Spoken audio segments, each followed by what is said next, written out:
Alright, let's get this video on the road. Good morning, everybody. Wishing all the Orthodox Christians a happy Apostles' Feast. Having said that, let's get into our video. Today we're gonna be speaking about theocracy. Okay? So, theocracy. The first theocracies uh, that I like to talk about, and actually, first of all, sorry, what is a theocracy? A theocracy is a nation state governed by priests, clergymen, clerics, religious people, religious leaders, and their highest authority and their subjective morality and what they base things and how their government runs on, and how their government runs is based on God, right? Or their idea of God, right? So, um, having said that, the first theocracy that I want to speak about would be the Christian theocracies, and that would namely be number one, the Roman Catholics, right? So the Roman Catholics, their headquarters is the Vatican City, and that is a nation actually. It's a country. So the Vatican is a country, and the highest authority, the leader, right, the head of the state, right, is the Bishop of Rome, aka the Pope, aka Pope Leo, right now. Now, he is voted in by a council of cardinals. The cardinals are based in a city. They're the leader of a city, of the Catholic jurisdiction inside of a city. So he's elected by a council of cardinals, and at the same time, he also can ordain cardinals and bishops. So, yeah, so that is the hierarchy of the church in Rome, right? And since it's a country, and he's the supreme leader of that country, head of the state, whatever you want to say, he gets to basically delve into political affairs, uh, inter-country, interstate, inter-nation affairs, of course, religious topics, of course, dialogues between different religion and countries, being the representative of um, a nation. He gets to go into public meetings. He goes into public dialogues and discussions with other countries, and of course, he has an effect on the country of Italy to a certain degree. And since the Catholic Church is the biggest church in terms of population in the world, he has quite an effect on uh, the global uh, the global population, right? Has effect on a lot of people. And now Catholics are done. Now we speak about the Protestant world. So in the Protestant world, one of the most famous, um, I would say, pseudo theocracies. The bee is back again. One of those famous pseudo theocracies is actually the I'm scared that's gonna bite me. I mean, sting me. Please don't sting me. Okay, he's gone. So, whew.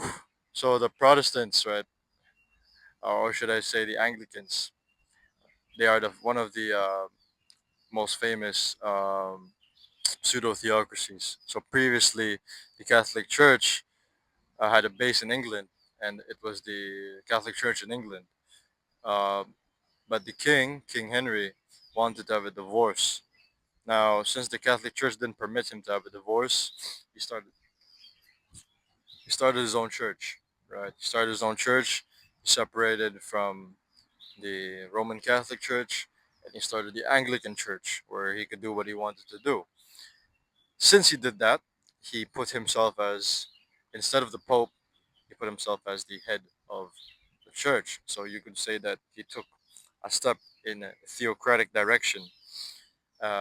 Although I would say that England was still a monarchy, it was a majority monarchy. Yet you could mix the two actually. You could say it was a theo-monarchy, right? And that's the Protestant world. So along with the main Protestants, Martin Luther, John Calvin, Zwingli, Ulrich Zwingli, and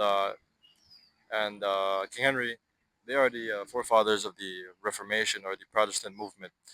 All right, so Protestants done. Now we move on to the Orthodox. In the Orthodox, we have the special place of Mount Athos, right?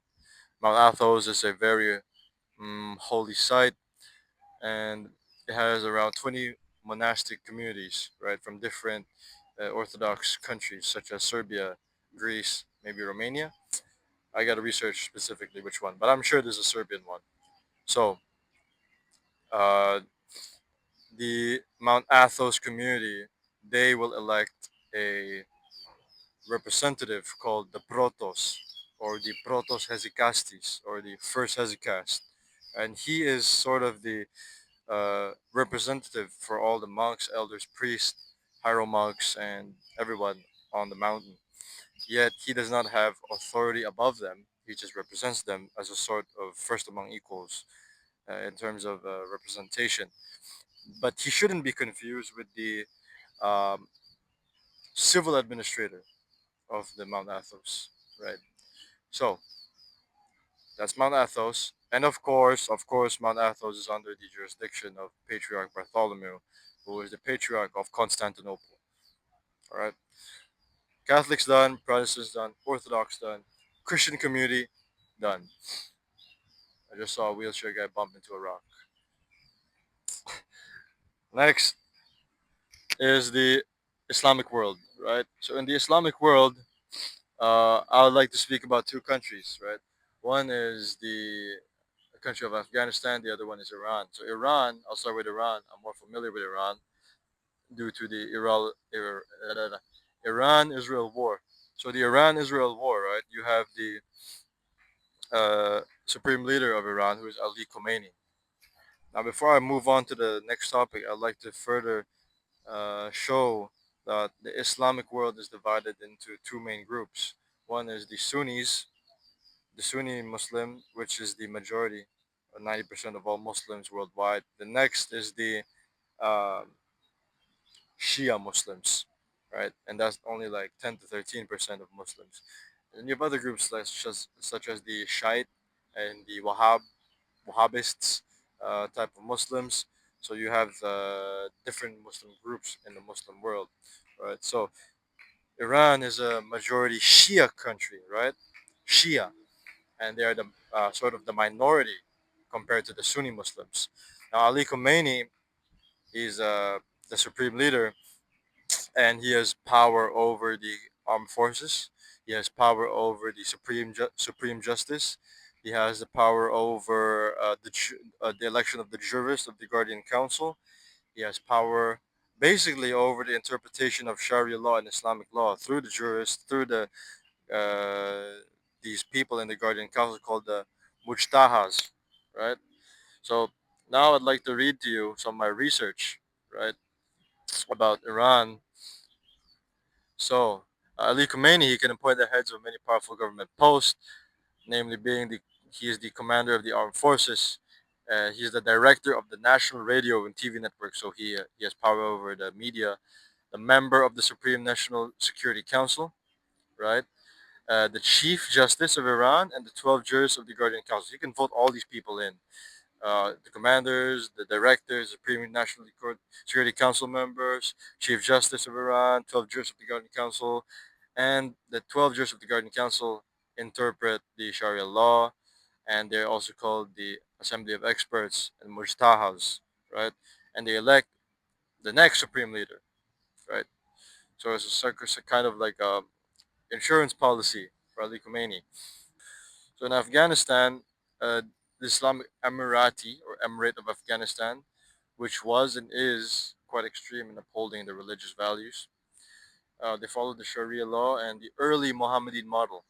And their leader is, I need to write this down, Hibatullah Akhundzada.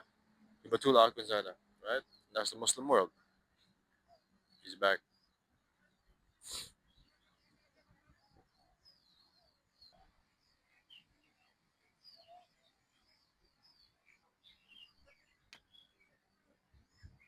Oh boy.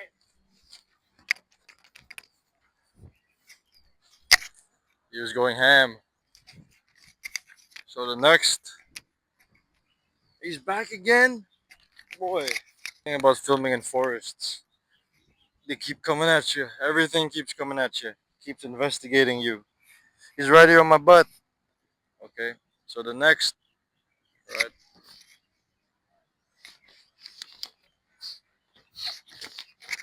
the next form of government I'd like to speak about is the Buddhist state, right, or the Central Tibetan Administration, or AKA the Tibetan government in exile, right?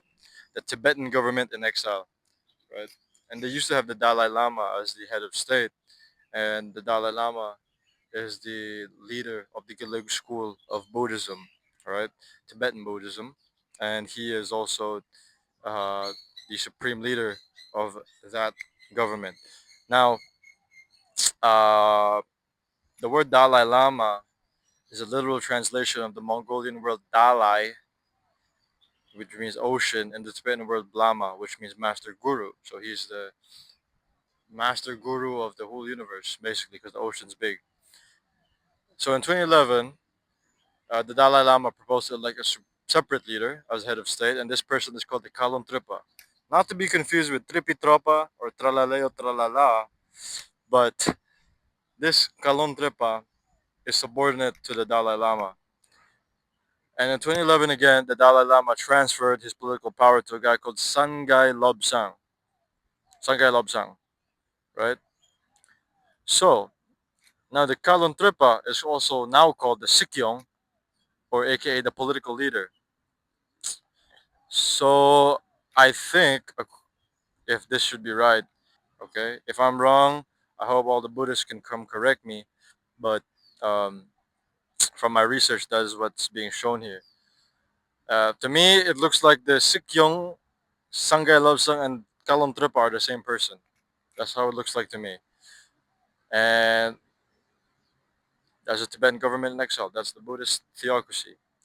Now, a couple of theocracies in the past, let's go over this really quick. Number one, ancient Sumer, the Sumerians. They had a Usi, a Eusi, that's spelled Eusi, or a priest king. Now you have Egypt with the pharaohs, and then they had their divine rulers, the pharaohs. Now you have ancient Israel with their critarchy, ruled by judges, prophets, King Saul and David, which is we call it the critarchy. And now you have Roman Greece, who some of the rulers thought that they were demigods or sons of gods or things of that nature. They had some kind of godly blood in them. And then you have Mongolia with their Khanates or Khanats, feudal monarchies. Then you have China, who they sometimes thought China thought that some of the emperors or the emperors themselves thought that they were sons of heaven.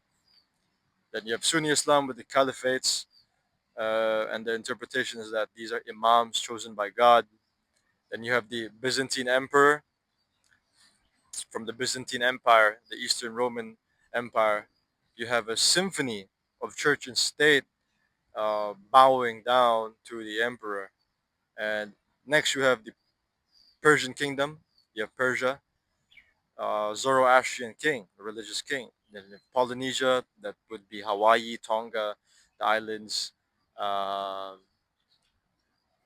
Tuvalu, Papua New Guinea, maybe part of it. These would be the island people, and they have theocratic regimes.